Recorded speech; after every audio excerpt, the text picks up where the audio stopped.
This man is unstoppable. I did not expect this. Blackbeard, you are ridiculous, you are terrifying, you are oddly dressed, and I love it. Just like Trafalgar Law's chest, this chapter had two huge developments, both related to rather large men. But there is insanity here happening right from the cover page. In fact, I got a comment from someone saying that I had spoiled this chapter last time by applying, quote, basic logic. Because Charlotte Pudding has been kidnapped, and not only that, but a sweet commander has been beaten by a man who is almost certainly Kuzan. It's alright though, because it's just Cracker, and no one really cares about Cracker. Except here, actually. You know what, Cracker? I care. Because he's all like reaching out, and you can tell that Pudding was probably right there in front of him as he got frozen in despair. And ice, but mostly despair. And seeing Brûlé despairing in the background hits kind of hard as well. Ever since discovering her backstory and just how important family is within her segment, I really do empathize quite a lot with her. With that said, this might just be the Katakuri fanboy speaking here. But if Blackbeard has taken his sister, and Luffy needs to punch Blackbeard anyway, then why not use that as an excuse for a bit of the old alliancing?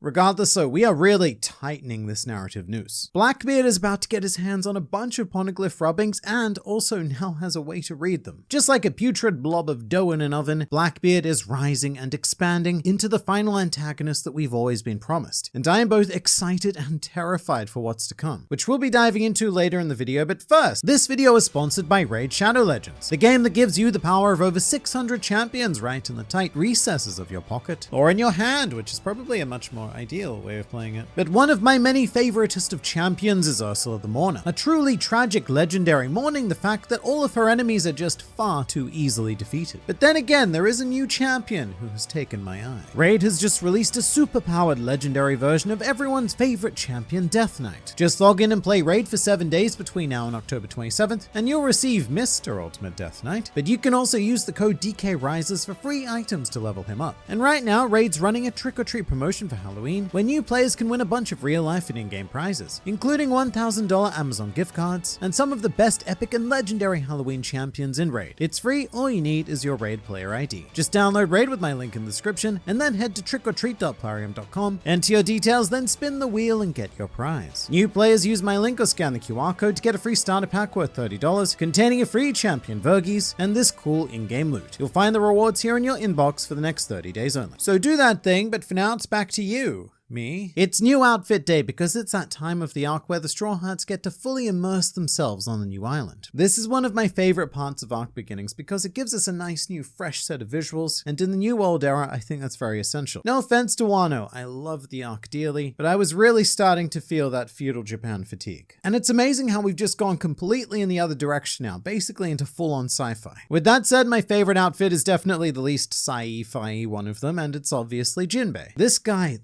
man, he looks superb in a Hawaiian shirt. And I think it was the previous chapter where I said that Jinbei feels a lot like a parent to the theme park, and this shirt only solidifies that feeling. Like Jinbei has taken his kids on a holiday to Futureland. I can't say I'm overly sold on Luffy's outfit initially because it feels a little bit basic to me, although I'll definitely wait to see what the actual color scheme is before passing final judgment. I think it looks a bit bland to me right now because all I can really see is Luffy in a black dress, but depending on what the colors are, this could be really cool. I think Chopper executes this idea a lot better because he has that all-important helmet accessory to really complete the look. And the same goes for Bonnie. Her outfit has a lot more detail than Luffy's. It also has a lot more thigh, so maybe that's played into my first impressions as well. Bonnie in general was a fantastic experience in this chapter though. In such a short amount of time, she has become such a solid crew ally, always willing to engage in whatever weird crap Luffy wants to do, because for most of that time, that weird crap is also what Bonnie wants to do. But perhaps she was getting along with the crew a little bit too well because things took a very sudden dramatic turn with the appearance of Kuma. The appearance of the pacifista really, but you know what I mean. And I will say that Kuma is becoming a very, very tough lad to keep track of, because this entire arc so far is like browsing through the skins on a character selection screen. You know, we have Kuma Classic, then we have Mini Winged Kuma, and now for a limited time only, a special Halloween Policeman Kuma. Kuma is somehow the man we know the least about but have seen the most of. God, he's such a crazy enigma. But after all of this time, this chapter gave us the most insight into Kuma that we have ever had. And it was when we saw that brief flashback of him holding up the ever adorable little Bonnie. I mean, just look at this man. He's almost unreal unrecognizable as Bartholomew Kuma, because he's actually showing some degree of emotion. Quite a large degree of emotion, actually. But to the best of my knowledge, we have never seen Kuma emote in any way, shape, or form before now. Like seriously, I've had my artists make images of Kuma with emotional expressions that I almost never use because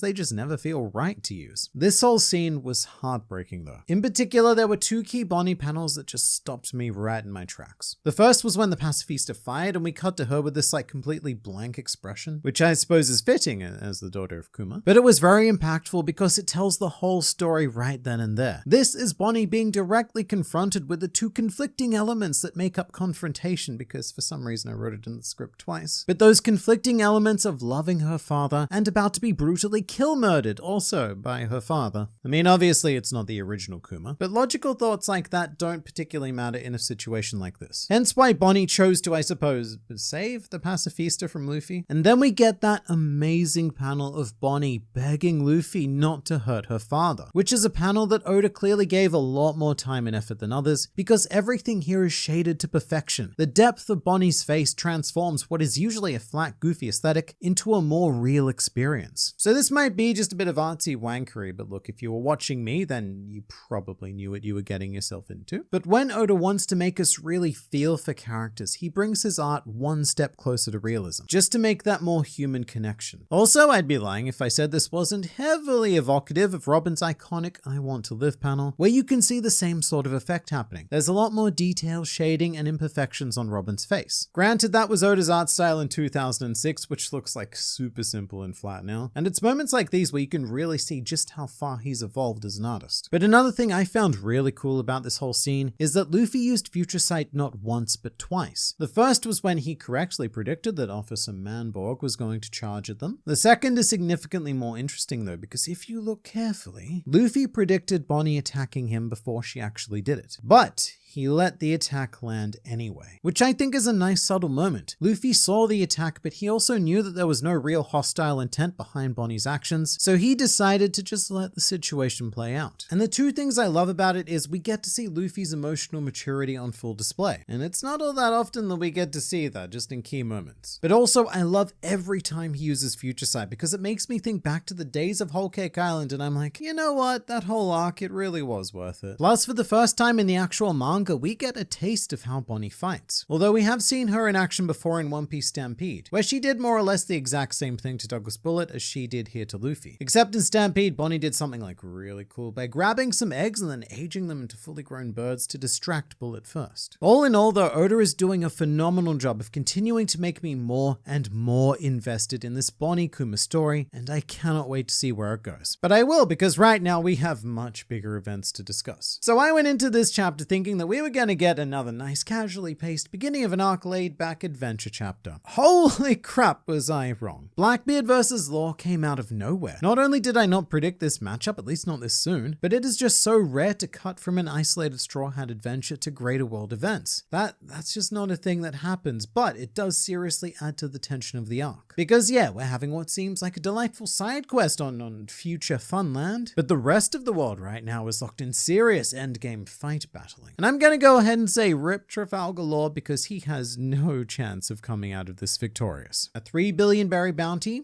That's great. But the problem with the Heart Pirates is that, well, they kind of suck. Like every member of Luffy's crew, I think is worth at least 1 Trafalgar Law each. So the Straw Hats have like 10 laws, whilst Law only has 1 law, and that's not enough laws. Those are especially bad numbers because Law himself is a support fighter. He really does not do well in one-on-one combat against people with haki strong enough to combat all of his Rumu shenanigans. I think this can only end one of 2 ways. 1, Law loses and gets captured by Blackbeard. And hey, maybe he even gets to share a cell with Kobe. Or 2, Law is miraculously saved by someone else, like how Hancock was saved by Ray Lee, but I think that just might be optimistic thinking. I can't imagine Law escaping because that would mean leaving the Heart Pirates behind, and also the Blackbeard Pirates seem to have done an amazing tactical job of isolating Law so that he really has nowhere to run. And here's the worst part. Right now, his powers don't even matter. Because Van Alga with his fun new devil fruit serves as a counter. Like say Burgess gets caught in Law's room. Oh no, I'm in a room. So what? Olga just teleports him out of it.